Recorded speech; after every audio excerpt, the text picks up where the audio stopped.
Which brings us to Salty Danny. Throughout this process regarding the team and Terry McLaurin, I hopefully have been very clear. I don't think I have been. People have accused me or put me in on one side of the issue or another. And what I've tried to say all along is I have no animus for a player in this cutthroat, miserable league that will cut you the instant you're not useful, trying to get as much as they can possibly get. What I've also said throughout, I've acknowledged a couple of things as a pragmatist, as a person that deals with what is instead of what should be. There is this overhanging gavel that the team has where you need to play football because you're under contract to play football, and they've got you by the short hairs for next year if they want to with the franchise tag.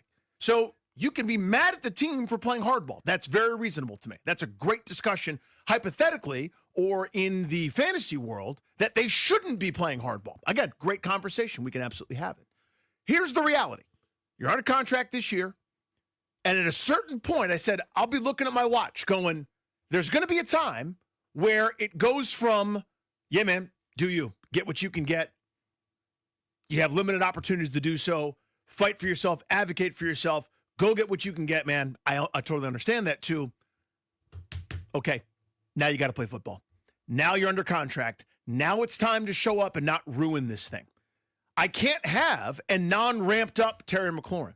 I can't have a guy that isn't really ready to play football. It's too late to activate him for the second preseason game that they play on Monday. He's not. It wouldn't be fair. It wouldn't be right. So if he started practicing right now this minute, he wouldn't be able to get up to speed to be able to play and get meaningful reps in the second preseason game. He's probably not doing that for the third one. So where does that leave you? How do you have enough time for you to be you? And as we get closer and closer to the season, his, whether it's his fault or not, inability to be himself is a major detriment to the team. If he gets off to a slow start, because as he's gotten off to in the past, by the way, when he has showed up on time, if he's off to a slow start or there's that soft tissue injury or a Brandon Ayuk situation where you get hurt, you are now detrimental to the team. My viewpoint is this. You tried really hard. It's time to admit defeat, and I'm sorry about that. But it's time to play football this year. I have a couple analogies. I'll do my best to be clear on this. I live in the Commonwealth of Virginia, and I do believe Virginia's doing great. I find it outrageous that we pay tolls on roads that have already been paid for with taxes and those tolls. The initial launch of the toll road was to help pay for the road itself.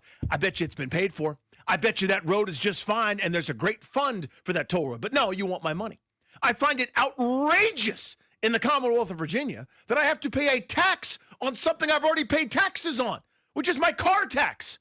I think it's absurd that I've got to pay money every year because I have a car. But you know what's going to happen? I pay those tolls, and I pay for the taxes.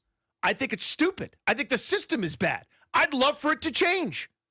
The reality is at the end of it, I can kick and scream and kvetch and bitch and moan. They got me.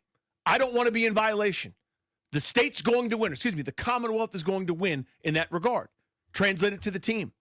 You need to play football to get where you want to get to, Terry McLaurin. You are under contract for this year. The team has all the leverage. The CBA is not set up for players to win these conversations. I think you've done everything you can. You've handled it, for the most part, about as classy as you can. You haven't done the, I hate everybody, they're liars, I never want to play here again, I don't trust anyone, et cetera, et cetera. You haven't done any of that, and that's to your good. There have been a couple things where I've kind of taken small issue with, but again, it's small issue. There are plenty more deposits in the good column for Terry McLaurin than in the bad. My point now is, it's time for this season. It's time for you to take your role, which you're being handsomely compensated for this season. I understand. I even cheerleaded. I even empathized with what you've done to lead up to this point. Try to get what you can get. I need this to end now.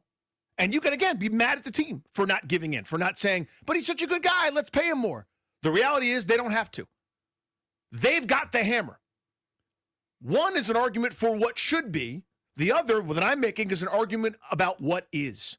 We can talk about what should be changed. Let's have a conversation in future off seasons about the CBA, about a way to change it so players maybe could benefit more from holding out, that agents can get more for their guys and guys could have more leverage. The fact is, the only leverage you have is to sabotage your own career, which is to not play football. I don't know that that's what anybody wants. The season We've turned the page towards this year. It's no longer off season. It's no longer let's mess around and see if I can get some more. And I'll have another press conference at Eastern Motors where your job's your credit. I'll do a few other things to agitate. I appreciate all that. And I'm not even mad about it. I'm not mad about anything that's happened at this point. I hold no animus in that regard. Here's my line. I said throughout this whole process, I will be looking at my watch when it's time for the football season that you owe this franchise. That this team that's got too much going for it, too much going right, cannot afford to be without your services. You are important. You are a leader. You have a role on this team. Time to ascend to that role. It's time. I'm sorry it didn't work the way you wanted it to. I don't have time for that anymore. It's now football time for this season. That's my view. I'm going to get there too. I think everyone's going to get to that place eventually. Short of maybe McLaurin and his wife and Buddy Baker and I don't know. Members of the Baker family. 19 people with avatars that say pay Terry or whatever.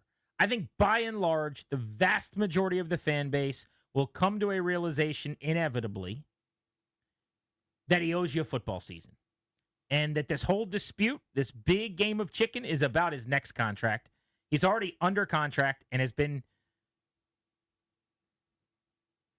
obligated by way of putting pen to paper since last year to play this season at cash money, $15+ million, and cap number $25 or so million. So you owe me a football year.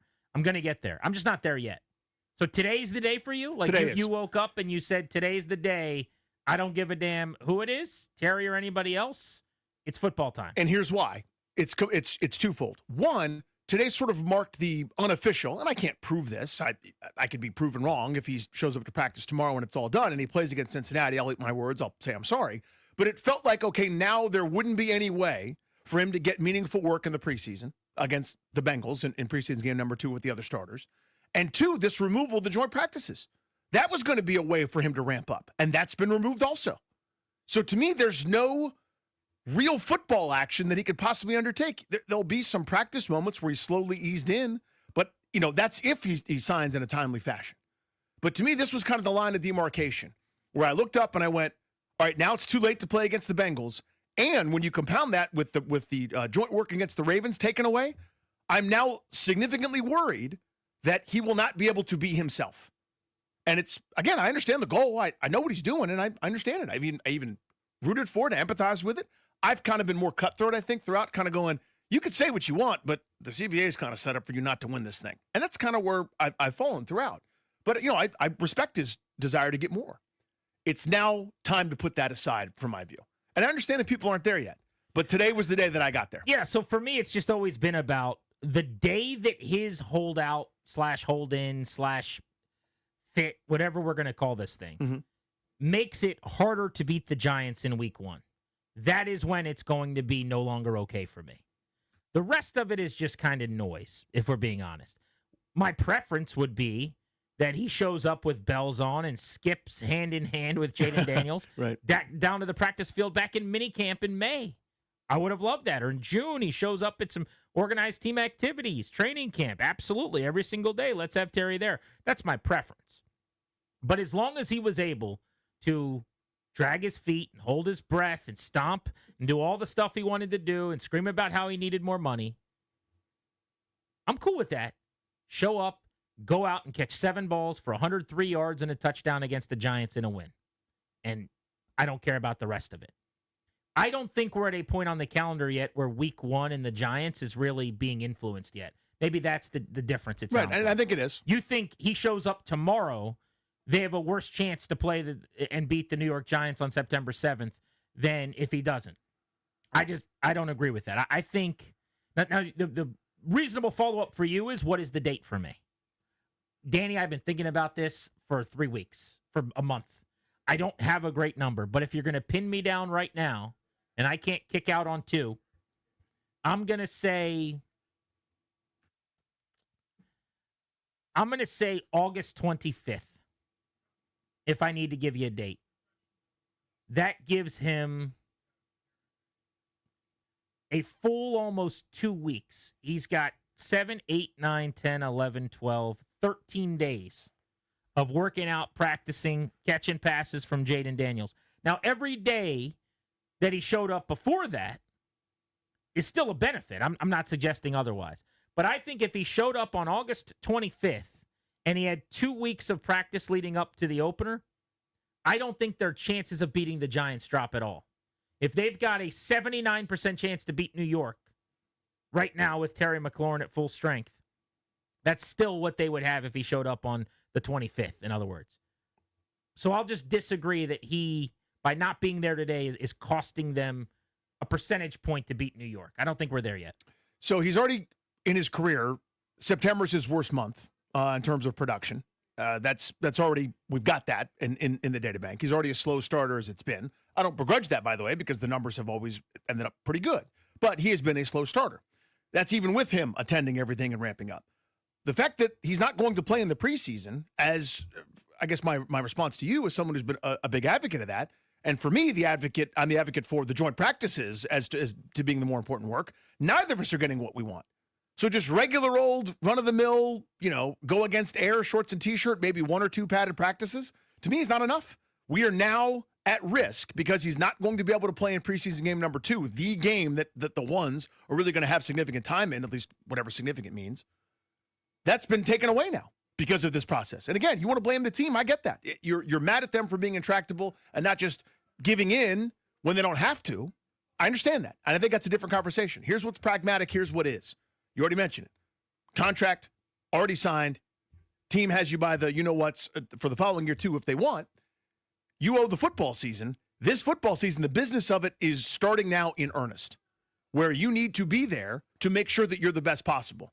I now think we're at risk for that soft tissue injury or him getting off to a sluggish and slow start. And I understand if you don't, I get that. But so to me, not funny. having any preseason or any joint practice stuff, that's now been taken away from him. Whether that's his fault or not, but here we are. Yeah, the joint practice thing is harder for me to kind of like worry about because it's out of his control. And he could have come back today and he still wouldn't have a joint practice thing. He could have come back a week ago today and he still wouldn't have had a joint practice, if that makes sense, because it just got taken off of his lap and he still wouldn't have played in the preseason game probably. But everything you're saying I agree with in the way of, and we've been talking about it on the show, like there's going to be a point where I think his chance of a soft tissue issue goes up substantially. There's going to be a point where it's obvious that he's just going to get off to a slower start because he's not going to quite be in the shape and he's not going to have the timing down. Like those things are unequivocal. I think it's you cannot refute them. The debate is just how much ramp-up time does he need? It's kind of like talking about spring training. Yep. And I remember Ryan Zimmerman telling us everybody's different in this regard. Like he might only need 10 at-bats, but another veteran that's his age next to him in the clubhouse might like 30. And he may have met one guy somewhere in his career that actually wanted to, he didn't enjoy the spring training process. But like if he didn't get 45 at-bats or 20 games, or I want to play 3 innings, then 5 innings, then 7 innings, then 9 innings, that's how I get ready. It could just be that McLaurin is in such great shape, which I would imagine he is, that all he's got to do is show up, work out with Jaden for a week, run around a little bit, and he's going to be just fine. That's possible. Mm-hmm. I think it takes more than that, but it's August 14th. We're almost a month away. I guess, frankly, we're about 3+ weeks away. But it still feels like long enough that they can have their cake and eat it too. You can let him throw his tantrum. You can pretend like he's hurt. You can keep this charade going and still have your season also. And still get your win against the Giants where he goes out and goes 6 for 80. In a week, can you do that? It gets a little more interesting. In 2 weeks, now I think you can't. So that's just up for everyone to figure out their date. Right. Yours was today. Mine was today because of it's now too late to play in the preseason game and there's no joint practice, which that part's not his fault. You're right. That got taken away, but that's what made me say, okay, today's my day. It probably wouldn't have been today had that news from the Ravens not come out, right? It would have been, okay, well, you'll still have that at least, and there'll be a way to ramp up to that. And, if you sign over the weekend, yeah, it's too late to play against Cincinnati, but at least you'll go against Kyle Hamilton and company. Now that's gone too. So you wouldn't expect him to play in the third preseason game, would you?